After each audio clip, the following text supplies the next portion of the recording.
أنفسنا ومن سيئات أعمالنا من يهده الله فلا مضل له ومن يضلله فلا هادي له ونشهد أن لا إله إلا الله ونشهد أن سيدنا ومولانا محمدًا عبده ورسوله الذي أرسل إلى الناس كافة بشيرا ونذيرا وداعيا إلى الله بإذنه وسراجا منيرا فبلغ الرسالة وأدى الأمانة وقام بالحجة ودعا إلى الحق صلى الله عليه وسلم تسليما كثيرا كثيرا. أما بعد فأعوذ بالله من الشيطان الرجيم فأما الزبد فيذهب جفاء وأما ما ينفع الناس فيمكث في الأرض كذلك يضرب الله الأمثال. میرے محترم بزرگوں اور دوستو، آج ہم اس عید کے موقع پر کئی سالوں کے بعد جمع ہوئے ہیں۔ کورونا کی مہاماری نے پوری دنیا کو اپنی لپیٹ میں لیا تھا اور یہ اللہ تعالیٰ کا ایک عذاب تھا جو پوری انسانیت کو اس نے اپنی لپیٹ میں لیا تھا۔ آج پھر اللہ تعالیٰ نے ہم کو اس عید کے اس مبارک موقع پر عیدگاہ میں جمع ہونے کا موقع عطا فرمایا۔ میرے بزرگوں، آپ علیہ الصلوۃ والسلام کا طریقہ تو ہمیشہ یہی رہا ہے کہ آپ عید کی نماز باہر جا کر جنگلوں میں عیدگاہ میں ہمیشہ ادا کیا کرتے تھے، اور یہی بہتر طریقہ یہی ہے کہ عید کی نماز کو عیدگاہ میں ادا کیا جائے۔ مجبوری کا درجہ ہے کہ اس کو مسجدوں میں ادا کیا جائے۔ اصل تو آپ علیہ الصلوۃ والسلام کی پوری زندگی دیکھیے کہ آپ نے مسجد نبوی کو اور مسجد حرام کو چھوڑ کر عید کی نماز باہر جا کر ادا کی۔ آج اللہ تعالیٰ نے پھر ہم کو موقع عطا فرمایا ہے اس عیدگاہ میں جمع ہونے کا۔ میرے بزرگوں اور دوستو، حدیث پاک میں آتا ہے کہ اذا کان یوم عید الفطر، کہ جب عید الفطر کا دن ہوتا ہے تو وقفت الملائکۃ علی ابواب الطرق، فرشتے راستوں پر اور گلیاریوں کے ناکوں پر کھڑے ہو جاتے ہیں اور یہ کہتے ہیں اغدو یا معاشر المسلمین، اے مسلمانوں چلو، اغدو الی رب کریم، اپنے رب کریم کی طرف چلو، یمن علیکم بالخیر، وہ تمہارے ساتھ بڑا بھلائی کا معاملہ کرنے والے ہیں، ثم یصیب علیہ الجزیل، اور تمہیں بڑے بھاری انعامات سے نوازنے والے ہیں۔ اس کی وجہ یہ ہے لقد امرتم بقیام اللیل فقمتم، تم کو حکم دیا گیا تھا کہ رات پہ اللہ کے سامنے قیام کرنا، تم نے اس قیام کو کسی درجے حق ادا کیا۔ وَأُمِرْتُمْ بِصِيَامِ النَّهَارِ فَصُمْتُمْ، اور تم کو یہ حکم دیا گیا تھا کہ تم دن میں اللہ کا روزہ رکھنا، تو تم نے روزے کا بھی حق کسی درجے ادا کیا۔ وَأَطَعْتُمْ رَبَّكُمْ، اور اس طریقے سے تم نے اپنے رب کی فرما برداری کا بھی کسی درجے حق ادا کیا۔ فَاقْبِضُوا جَوَائِزَكُمْ، تو لو آج عید کا دن ہے، اور یہ عید کا دن جو ہے انعام کا دن ہے۔ فَاقْبِضُوا جَوَائِزَكُمْ، اپنے انعام کو حاصل کر لو۔ جب عیدگاہ میں لوگ نماز پڑھ لیتے ہیں، ادا کر چکتے ہیں، تو ایک اعلان ہوتا ہے، نادا منادن، ایک اعلان کرنے والا اعلان کرتا ہے، ارجعوا الی ربکم راشدین مغفورین، اپنے گھروں کو لوٹ جاؤ سعادت مندی اور خوش بختی کے ساتھ، اللہ تعالیٰ نے تمہاری مغفرت کا فیصلہ سنا دیا ہے۔ میرے بزرگوں اور دوستوں، اللہ نے ہم کو اسی درجے تراویح پڑھنے کا، روزہ رکھنے کا یہ موقع عطا فرمایا، اور خوش قسمت ہے وہ مسلمان جس نے اللہ کے اس حکم کی تعمیل کا حق ادا کیا۔ میرے بزرگوں، آپ کو کبھی بھوکا رکھا گیا؟ آپ کو کبھی کہا گیا کہ یہ چیزیں حلال ہیں، لیکن پھر بھی وقتی طور پر اتنے وقت سے لے کر اتنے وقت تک آپ چھوڑ دو، حالانکہ وہ حلال تھی فی نفسی، لیکن آپ نے اپنے حکم کی تعمیل میں، رب کی تعمیل میں اس کو چھوڑ دیا۔ آپ کی تدریب ہوئی، آپ کی ٹریننگ کی گئی کہ وہ چیزیں جو آپ کے لیے فی ذاتی ہی حرام ہیں، جو قطعاً حرام ہیں، جس کا حرام ہونا ثابت ہے، اس کے قریب ایمان والا پھٹک بھی نہیں سکتا۔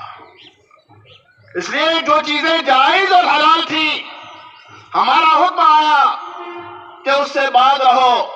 کھانا پینا حلال تھا، اپنی ضروری خواہش کو پورا کرنا حلال تھا، لیکن حکم ہوا رمضان المبارک کے مہینے میں اتنے وقت سے لے کر اتنے وقت تک آپ کو اپنی ساری ضرورتوں پر پابندی عائد کی جاتی ہے۔ آپ رک گئے، باز ہو رہ گئے، اس لیے کہ تو آپ کا جو کام یہ تھا کہ اللہ کے حکم کے سامنے سر تسلیم خم کر دیتے بغیر چون چرا کیے ہوئے۔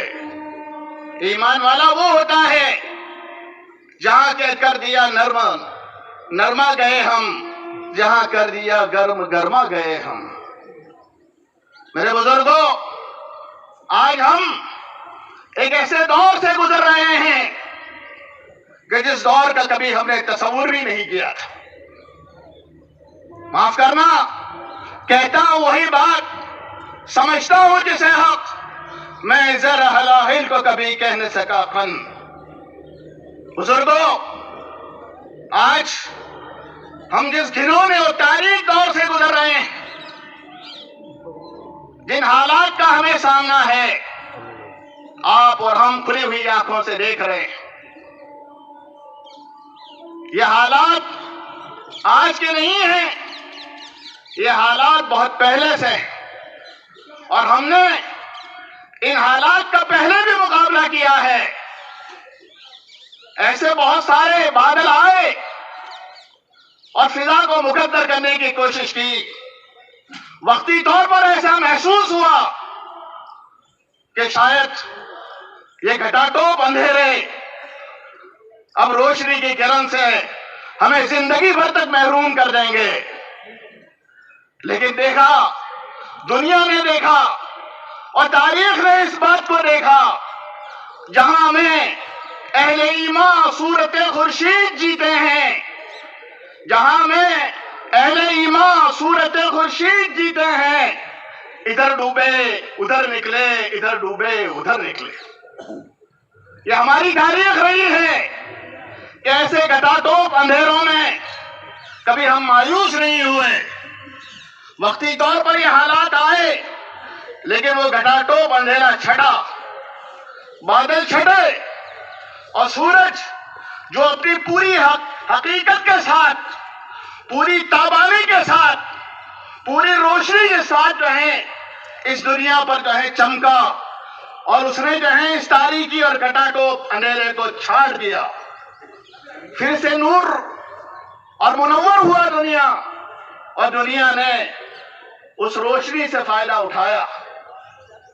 میرے بزرگوں، بیچ میں یہ اعلان کرتا چلوں، عیدگاہ کمیٹی کا 2-3 سال سے چندہ نہیں ہوا۔ عیدگاہ کی کمیٹی کے پاس کوئی بیلنس نہیں ہے۔ آپ حضرات کے تعاون سے یہ سارے کام ہو رہے ہیں، قبرستان کا، چوکیدار کا، یہ سارا کام ہو رہا ہے، لیکن 2-3 سال سے آپ کا اور ہمارا عیدگاہ میں جمع ہونا نہیں ہوا. نتیجہ یہ ہے کہ چندہ بھی نہیں ہو سکا. یہ ہمارے کارندے عیدگاہ کمیٹی کے ذمہ دار حضرات آپ حضرات کی خدمت پہ پہنچیں گے، اور آپ حضرات کا تعاون جو بظاہر تھوڑا ہوتا ہے لیکن قطرہ قطرہ دریا شور، تھوڑا بھی اگر آپ تمام حضرات کرتے چلے جائیں گے تو میں سمجھتا ہوں کہ ندیاں جب ملتی ہیں تو وہ سمندر ہو جاتا ہے. انشاءاللہ آپ کا تعاون اگر شامل حال رہے گا تو ہمارے یہ ملی کام، ہمارے یہ فلاح و بہبود کے کام، ہمارے یہ رفاہی کام، ہمارے یہ امت مسلمہ کے جو ہیں کام ہیں، انشاءاللہ ترقی کے راستے پر گامزن ہوں گے. اس وجہ سے میری آپ حضرات سے اپیل ہے، گزارش ہے کہ اس کام میں جو ہے بڑھ چڑھ کر آپ حصہ لیں اور بھرپور تعاون فرمائیں. میرے بزرگوں، میں یہ عرض کر رہا تھا کہ اس وقت جو ہے تہذیبوں کی جنگ ہے، اور آپ دیکھ رہے ہو ہر ایک اس بات کی کوشش کر رہا ہے کہ ہم جو ہے غالب آئیں. لیکن میں پورے وثوق اور اعتماد کے ساتھ یہ بات کہنا چاہتا ہوں، پورے یقین کے ساتھ اس بات کو کہنا چاہتا ہوں کہ اگر ہم محمد عربی علیہ السلام کی تعلیمات کو اپنی زندگی میں اتاریں گے اور سماج میں اس کی تصویر پیش کریں گے، سماج میں اس کا پرتو اگر پاس آئے گا، تو امید ہے کہ جس طریقے سے پہلے بادل چھٹ رہے ہیں اور سورج نے اپنی پوری تابانی کے ساتھ دنیا کو روشن کیا ہے، پھر وہی سورج جو ہے اپنی تابانی کے ساتھ روشن کرے گا. میرے آقا علیہ السلام نے جب چاروں طرف سے یہ الغار تھی اور یہ کہا جا رہا تھا، جیسا کہ آج ہمارے کچھ ناسمجھ لوگ جو باتیں زبان سے اگل رہے ہیں، جو ملک کی فضا کو خراب کر رہے ہیں، جو زہر افشانی کر رہے ہیں، میں ہرگز اس بات کا آپ کو کہنا نہیں چاہوں گا کہ آپ زہر کا جواب زہر سے دیں، آپ آگ کا جواب آگ سے دیں، آپ جو ہیں زیادتی کا جواب زیادتی سے دیں. یہ میں ہرگز نہیں کہہ سکتا، اس لیے کہ میری آقا کی تعلیمات میں ہمیں اس بات کی اجازت نہیں دی گئی. آپ دیکھ لیجئے جو تعلیمات آپ علیہ السلام کی ہیں، اس میں ناانصافی کا جواب انصاف سے دیا گیا، نفرت کا جواب محبت سے دیا گیا، بدعنوانیوں کا جواب جو ہے وہ قومی یکجہتی اور بھائی چارگی سے دیا گیا. مظلوموں کی راہ میں ہمیشہ آپ جو ہیں کھڑے رہے، مظلوموں کی مدد میں آپ نے کبھی ظالم کا ساتھ نہیں دیا. نبوت سے پہلے بھی جو لوگ ظالم بن کر آئے تھے، عاص بن وائل جیسے لوگ جنہوں نے مکہ مکرمہ کی سرزمین پر ایک قبیلہ زبیر کے ایک تاجر کا حق سلب کیا تھا، اور وہ تاجر مکہ کی سرزمین پر دہائی دے رہا تھا، چودھریوں کے پاس گیا تھا، قوم کے آگے والوں کے پاس گیا تھا وہاں کے، لیکن یہ قوم کے جو آگےوان ہوتے ہیں وہ سب حمام خانے میں ننگے ہوتے ہیں. معاف کرنا، آج بھی ہمارے قوم کو ایسے منافق قسم کے لوگوں نے، ایسے دوگلے قسم کے لوگوں نے قوم کو عزت کو پامال کیا ہے. اس لیے اس وقت بھی ایسے لوگ تھے کہ جو ظالموں کا ساتھ دے رہے تھے، لیکن میرے آقا علیہ السلام نے کچھ نوجوانوں کو، نبوت سے پہلے کی بات ہے، عبداللہ ابن جدعان کے گھر میں سب کو جمع کیا اور جمع کر کر یہ کہا کہ ہمارے سرزمین پر، مکہ مکرمہ کی سرزمین پر ایک باہر کا آدمی آیا ہے اور اس کے حقوق کو سلب کیا جا رہا ہے. قوم کے کچھ آگے والوں نے اس پر ظلم کیا ہے، ہم اس مظلوم کا ساتھ دیں گے. ہماری قوم کے آگےوان ہوں لیکن ہم ان کا ساتھ نہیں دے سکتے. ایک پردیسی جو ہمارے یہاں آیا ہے اور اس کے حق کو سلب کیا گیا ہے، ہم اس مظلوم کا ساتھ دیں گے. ساتھ دیا. اس عاصم بن وائل کے گھر آپ پہنچے اور پہنچ کر اس نے جو سودا لیا تھا اور سودا لینے کے بعد اس کی رقم اور اس کے حق کو دینے سے انکار کیا تھا. یہ نوجوان پہنچتے ہیں، اس کے پاس سے سامان لیتے ہیں اور سامان لے کر اس قبیلہ زبید کے اس شخص کو واپس دلاتے ہیں. میرے بزرگوں، یہ ہماری تاریخ رہی ہے کہ ہم نے کبھی ظالموں کا ساتھ نہیں دیا، ہم نے کبھی دہشت گردوں کا ساتھ نہیں دیا، کبھی آتنکوادیوں کا ساتھ نہیں دیا. اور اس ملک کی تاریخ کو اٹھا لو، جب جب بھی موقع آیا ہے ہم نے اس کی قربانی پیش کرنے میں کبھی پیچھے نہیں ہٹے. ہندوستان کی آزادی ہو، ہندوستان کی آزادی کے بعد کی جنگیں ہو، اس میں ہمارا کردار کسی سے کم نہیں، سب سے آگے بڑھ کر ہم نے کردار نبھایا ہے. یہ وہ عقل کے اندھے اور کوڑے ہیں کہ جنہیں ہمارا کردار نظر نہیں آتا. وہ عقل کے بہرے ہیں جنہیں سورج کی روشنی نظر نہیں آ رہی. میرے بزرگوں، میں آج پھر آپ سے وہی بات کہنے کے لیے آیا ہوں. نفرت کی ہوائیں چلائی جا رہی ہیں، ظلم ستم کے بازار گرم کرنے کی ملک میں فضا کو گرم کیا جا رہا ہے. لیکن میرے بزرگوں، اس وقت جو ہے تہذیبوں کی جنگ ہے. اگر ہم بھی اس بہاؤ میں بہ گئے جو اشتعال انگیزی ہو رہی ہے، ہماری طرف بھی اس طرح کی اشتعال انگیزی ہوگی، یقیناً ہم جنگ ہار جائیں گے. اس لیے میں پھر آپ سے یہ کہنا چاہوں گا، آپ ذرا دیکھ لیجئے، صلح حدیبیہ کا موقع ہے، صلح حدیبیہ کا موقع ہے. آپ علیہ الصلوۃ والسلام اپنے جانثاروں کے ساتھ 2500 یا 1000 کی تعداد آتی ہے. کافی عرصہ گزر چکا تھا مکہ مکرمہ کو، وطن اصلی کو چھوڑے ہوئے. آج عمرے کے لیے جانا چاہ رہے تھے، پہنچے. صلح حدیبیہ مکہ مکرمہ کے بالکل قریب ہے، حدود حرم سے بالکل متصل. وہاں پہنچے، جو حالات ہوئے آپ کے سامنے، میں اس واقعے کی تفصیل میں جانا نہیں چاہتا، وقت بھی نہیں ہے. مختصراً یہ صلح ہوتی اور آپ علیہ الصلوۃ والسلام نے، صحابہ کرام بڑے جذبات سے معمور تھے اور وہ یہ چاہ رہے تھے آج ہم کسی قیمت پر واپس نہیں ہٹیں گے. ہم جب مختصر تعداد میں تھے تو غالب تھے، آج تو ہمارے پاس بڑی تعداد ہے، ہم مقابلہ کر لیں گے، لڑ لیں گے. لیکن میرے آقا علیہ الصلوۃ والسلام کی ذرا تاریخ کو اور آپ کے صفات کو اٹھا کر دیکھ لیجئے. وہاں سے صلح نامہ پیش کیا جاتا ہے. جب جب بھی کوئی صلح کی بات پیش کی گئی، آپ علیہ الصلوۃ والسلام نے ہمیشہ لڑنے کے مقابلے میں صلح کو ترجیح دی. آپ نے اس صلح کو قبول کر لیا. صلح بھی کیسی تھی؟ تاریخ میں یہ بات لکھی گئی ہے. کیا مسلمانوں نے یہ صلح دب کر کی تھی؟ 3 شرطیں اہم تھی.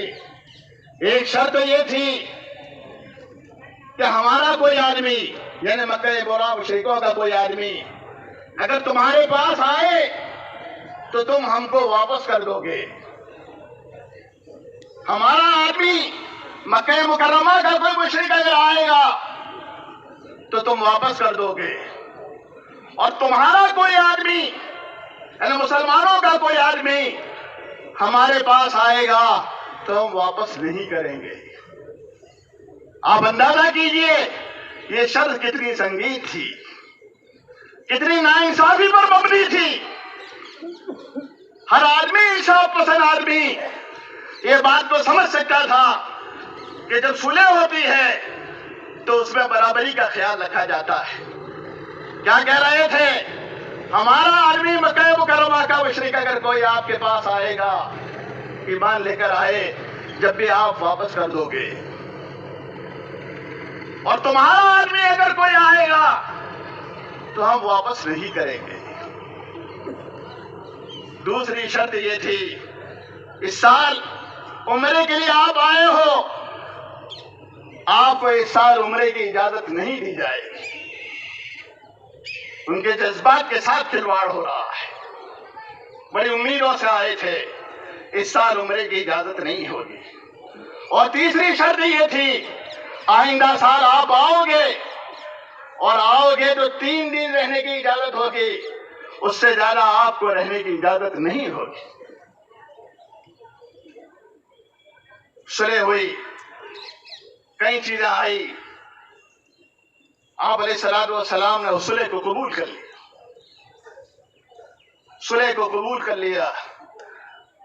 صحابہ کرام کے جذبات جو ہیں ٹوٹ چکے تھے، وہ مایوس ہو چکے تھے، ان کی ہمتیں جواب دے چکی تھی۔ آپ علیہ السلام نے کہا چلو واپس، اپنا جانور ذبح کر دو، احرام کھول دو، اپنے سر کو منڈوا دو۔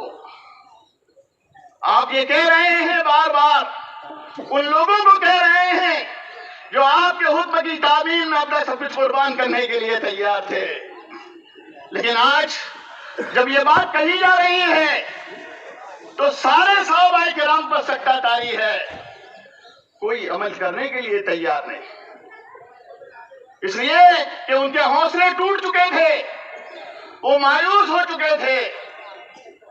آپ علیہ السلام بار بار یہ بات کہہ رہے تھے، لیکن آپ کی بات پر عمل نہیں ہو رہا تھا۔ غالباً حضرت ام سلمہ رضی اللہ تعالی عنہا امت کی کچھ خواتین ایسی ہیں کہ جن کے احسانات اس امت پر آج تک ایسے ہیں، اور امت آج تک ان کے احسانات کا بدلہ ادا نہیں کر سکی۔ سب سے پہلا احسان حضرت خدیجہ الکبریٰ رضی اللہ تعالی عنہا کا تھا، ماں خدیجہ الکبریٰ رضی اللہ تعالی عنہا کا تھا کہ پہلی وحی کے موقع پر آپ علیہ السلام گھبرائے ہوئے آئے تھے اور یہ کہہ رہے تھے زمیلونی زمیلونی، مجھے چادر اڑا دو، مجھے چادر اڑا دو، پسینے سے شرابور تھے۔ اس وقت حضرت خدیجہ رضی اللہ تعالی عنہا ایک خاتون تھی، اور اللہ کے نبی پاک علیہ السلام کی عمر کتنی چھوٹی تھی، حضرت خدیجہ 40 سال کی۔ اللہ تعالیٰ نے حضرت خدیجہ کا انتخاب کیا تھا، بڑی ذہین خاتون تھی۔ کیا کہہ رہی ہیں؟ کس کو تسلی دے رہی ہیں؟ اس نبی کو تسلی دے رہی ہیں جس نبی نے ساری انسانیت کو تسلی دی، اس نبی کے ساتھ حسن سلوک کر رہی ہیں جو ساری دنیا کے محسن انسانیت تھے۔ آج بھی یہ گیدڑ بکیاں دینے والے میرے نبی کی تاریخ کو اٹھا کر دیکھ رہے ہیں کہ میرے نبی نے سنچڑی مسیحی میں جو حالات دنیا کے تھے ان کے حالات کو یکسر موڑا ہے، جو جہالت کے در پر تھے ان کو اخلاق کے در پر لایا، جو چور اچکے تھے ان کو ایماندار بنا دیا، جو اپنی بچیوں کے ساتھ درگور کا معاملہ کرتے تھے انہوں نے اپنی بچیوں کی تربیت پر اور فخر محسوس کرنے لگے۔ حضرت خدیجہ الکبریٰ رضی اللہ تعالیٰ عنہا نے جو تسلی کے الفاظ کہے ہیں، کیا کہا تھا؟ اس تاریخ کی کتاب میں محفوظ ہیں، یہ کہا کلا واللہ ما یخزیک اللہ، اے اللہ کے نبی آپ گھبرائیں نہیں، آپ گھبرائیں نہیں، اللہ آپ کو رسوا ضائع نہیں کرے گا۔ اور کیوں نہیں کرے گا؟ اس لیے انک لتصل الرحم، آپ تو رشتہ داروں کے ساتھ سلوک کرتے ہو، وتحمل الکل، لوگوں کے بوجھ کو اٹھاتے ہو، وتکسب المعدوم، اور معذوروں کی مدد کرتے ہو، وتقری الضیف، اور مہمانوں کی مہمان نوازی کرتے ہو، وتعین علی نوائب الحق، اور حق کے راستے میں اگر کوئی رکاوٹ آتی ہے تو آپ مددگار بن کر کھڑے ہو جاتے ہیں۔ آپ کے یہ اوصاف میں نے شب و روز دیکھے ہیں، آپ کی زندگی کو میں نے پوری طریقے سے دیکھا ہے، آپ کی راتوں کو بھی دیکھا ہے، آپ کے دنوں کو بھی دیکھا ہے، آپ کی جلوت کو بھی دیکھا ہے، آپ کی خلوت کو بھی دیکھا ہے، آپ کی گھریلو زندگی اور قوم کی زندگی کو بھی دیکھا ہے، اور آپ کی معاشرتی زندگی کو بھی دیکھا ہے۔ اس بنیاد پر میں یہ کہہ رہی ہوں، اللہ آپ کو ضائع و رسوا نہیں کرے گا۔ وہ احسان آج بھی امت پر باقی ہے۔ اسی طریقے سے آپ علیہ السلام میں عرض یہ کر رہا تھا کہ صلح حدیبیہ کا موقع ہے، آپ کہہ رہے ہیں لیکن کوئی سر منڈوا نہیں رہا، پریشان ہیں۔ آپ علیہ السلام حضرت ام سلمہ رضی اللہ تعالی عنہ نبی پاک علیہ السلام کو کہتی ہیں کہ صحابہ کرام آپ کے حکم کو نہ ماننے کا جذبہ نہیں ہے، بات در اصل یہ ہے ان کے حوصلے ٹوٹ چکے ہیں، یہ مایوس ہو چکے ہیں، انہیں پتہ نہیں چلتا کہ اب کیا کرنا چاہیے۔ یہ آئے تھے بڑے ہمت کے ساتھ، حوصلوں کے ساتھ آئے تھے، آج ہم بیت اللہ کا طواف کریں گے، آج ہم اپنی مرادوں کو پوری کریں گے، جہاں سے ہمیں ہجرت کرنے پر مجبور کیا گیا تھا، آج اس گھر کے دیدار سے اپنی آنکھوں کو ٹھنڈا کریں گے۔ اس امید سے آئے تھے، لیکن ناکامی کے ساتھ، نامرادی کے ساتھ جب واپس ہو رہے ہیں تو ان کے حوصلے ٹوٹے ہوئے ہیں۔ اے اللہ کے نبی، آپ خود یہ کیجئے، اپنا جانور ذبح کر دیجئے، اپنے سر کو منڈوا دیجئے۔ آپ علیہ السلام نے اپنا جانور ذبح کر دیا، اپنا سر منڈوا دیا۔ جیسے ہی آپ نے یہ کرنا تھا کہ پھر صحابہ کرام نے ایک بعد دیگرے سب نے آپ کے حکم کی تعمیل کی۔ میرے بزرگوں، میں کہنا یہ چاہتا تھا کہ یہ جو شرط لگائی گئی تھی، جو ظالمانہ تھی، جو ناانصافی پر مبنی تھی، جو خلاف اصول تھی، لیکن تاریخ گواہ ہے، سیرت کی کتابیں گواہ ہیں، ایک وقت ایسا آیا کہ یہی لوگ جو شرط لگانے والے تھے نبی پاک علیہ السلام کی خدمت میں حاضر ہوتے ہیں اور آ کر یہ کہتے ہیں، اے اللہ کے نبی، خدا کا واسطہ دے رہے ہیں اس شرط کو صلح نامے میں سے ہٹا دیا جائے۔ کون کہہ رہا ہے؟ جنہوں نے شرط لگائی تھی اور وہ یہ سمجھ رہے تھے ہمارا پلہ بھاری ہے، ہم اکثریت میں ہیں، ہم رولنگ میں ہیں، جنہیں اس بات کا غرہ تھا، وہ سامنے سے آ کر یہ کہہ رہے ہیں ہم معذرت خواہ ہیں، اس شرط کو ہٹا لیجیے۔ میں آپ سے بھی یہ بات کہنا چاہتا ہوں، میرے نبی کی سیرت کو یاد رکھیے، حوصلہ توڑنے کی ضرورت نہیں ہے۔ ایمان والا بزدل نہیں ہوتا، ایمان والا کبھی خوف نہیں کھاتا، لیکن ساتھ ساتھ یہ بات کہنا چاہوں گا، ایمان والا ظالم بھی نہیں ہو سکتا۔ اس لیے ہم ظلم نہیں کریں گے۔ میرے آقا علیہ السلام کو فتح مکہ کا موقع دیکھ لیجئے، کیسے کیسے ظالموں کو معاف کر دیا۔